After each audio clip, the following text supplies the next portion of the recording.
On July 7, 2017, the world came within seconds of witnessing the worst aviation disaster in history. Air Canada Flight 759, an Airbus A320 carrying 140 souls, was just meters away from colliding with 4 other aircraft on the ground.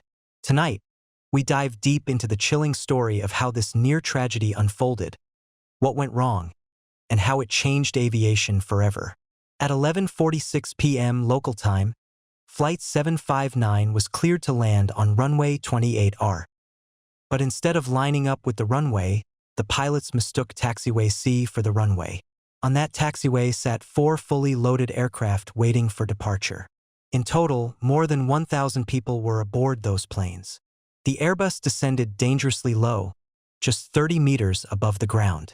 Pilots of the waiting aircraft shouted warnings over the radio. One United Airlines pilot exclaimed, "Where's this guy going? He's on the taxiway." Flight 759 passed directly over the first aircraft on the taxiway, missing it by less than 20 feet. Seconds later, the Air Canada crew realized the mistake and initiated a go-around. Disaster was narrowly avoided. The National Transportation Safety Board, NTSB, launched an investigation. They found multiple contributing factors. Pilot fatigue. The crew had been awake for nearly 19 hours. Nighttime conditions. The runway lights were dimmed, while the taxiway lights were bright. Human error. The pilots failed to cross-check instruments and visual cues. The NTSB determined the probable cause was the Air Canada flight crew's confusion of the runway with the parallel taxiway, with contributing causes including the crew's failure to use the Instrument Landing System, ILS, as well as pilot fatigue. A retired pilot stated the runway confusion that almost happened probably came close to the greatest aviation disaster in history.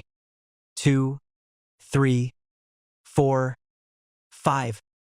As 5 airplanes and potentially over 1,000 passengers were at imminent risk of a disaster greater than the Tenerife airport disaster.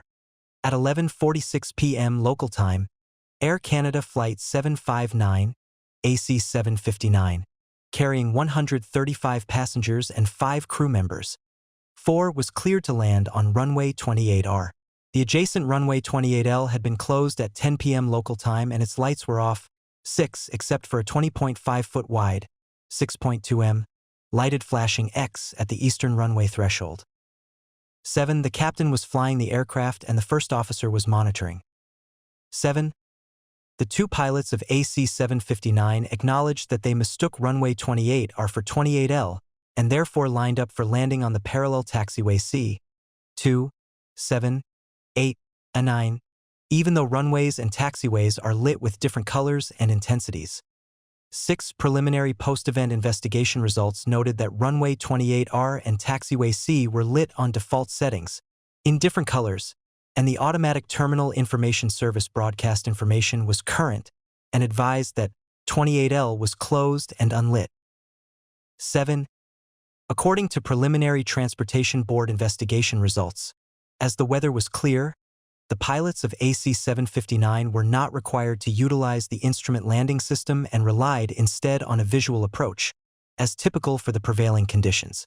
This incident was described as potentially the worst aviation accident in history.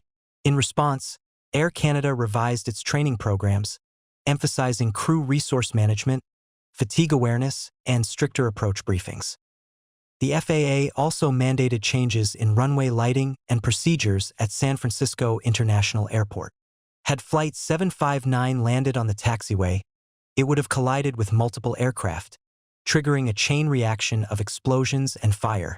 Over 1,000 lives could have been lost instantly. Aviation experts agree. This would have been the deadliest accident in aviation history. Taxiway C contained 4 airplanes, 3 from United Airlines and 1 from Philippine Airlines, queuing for takeoff. 1 at 11:55 and 46 seconds p.m. local time. Upon spotting aircraft lights approximately 0.7 miles, 1.1 kilometers, from the runway, the pilot of AC 759 asked the tower if he was clear to land on 28R, to which the air traffic controller responded at 11:55 and 56 seconds p.m. "There's no one on 28R but you." when AC-759 was approximately 0.3 miles, 500 meters, from the runway threshold. The AC-759 pilots did not recall seeing aircraft on taxiway C, but something did not look right to them, according to a post-incident interview summary. The pilot of United Airlines flight UA001, the first in line for takeoff, interrupted the radio traffic at 11:56 and 1 second p.m. and asked, "Where's this guy going?" "He's on the taxiway." The crew of Philippine Airlines Flight 115, PR-115, turned on their landing lights to alert AC-759 they were lined up on the taxiway. Then the captain of AC-759 initiated a go-around, around the same time as the first officer called for a go-around. The air traffic controller ordered AC-759 to abort the landing at 11:56 and 10 seconds p.m. and approached as close as 29 feet, 8.8 meters, laterally to the 4 airplanes waiting on taxiway C before being ordered to abort the landing. According to the flight data recorder, the pilots advanced the thrust levers when the airplane was 85 feet, 26 meters, above the ground. The airplane descended as low as 59 feet, 18 meters, approximately 2.5 seconds after the thrust levers had been advanced. There was less than 10 to 20 feet, 3 to 6 m, separation between the bottom of the Air Canada aircraft and the tail of the Philippine Airlines Airbus A320 aircraft, which was the second airplane on the taxiway. Following a reconstruction of events, one pilot not involved in the incident noted that had the crew waited 5 more seconds before pulling up, it would have collided with the third airplane on the taxiway, which was that of United Airlines Flight 863, UAL 863. San Francisco Airport was the first airport in the United States to install an Airport Surface Surveillance Capability, ASSC, system, which should have alerted the tower of a potential conflict between runway and taxiway movements. AC-759 disappeared from the local controller's ASSC display for 12 seconds, between 11 hours 55 minutes and 52 seconds and 11:56 and 4 seconds p.m. local time, from shortly after the AC-759 pilot asked for confirmation that 28R was clear, to the time the UA001 pilot noted that AC-759 was lined up for taxiway C, as AC-759 was too far off course from 28R. AC-759 completed its go-around and landed without incident after the second approach. A single air traffic controller was monitoring ground and tower frequencies, which would typically be handled by 2 controllers. The aircraft flying AC-759 that night was CFK-CK, an Airbus A320-200.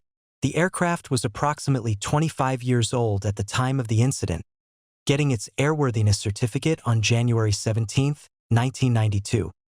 The incident was not considered reportable under then-current federal regulations, but former NTSB Chairman Jim Hall called it the most significant near-miss we've had in this decade, and urged the NTSB to reevaluate those reporting requirements. The United States National Transportation Safety Board, NTSB, was informed of the incident on July 9 and took the lead on the investigation, with assistance from the Federal Aviation Administration, FAA. Air Canada Flight 759 will forever be remembered as the crash that never happened. A chilling reminder that in aviation, safety is never guaranteed. It must be earned every single day. If you found this story gripping, don't forget to like, subscribe, and share. And let me know in the comments. Do you think technology should play a bigger role in preventing pilot error?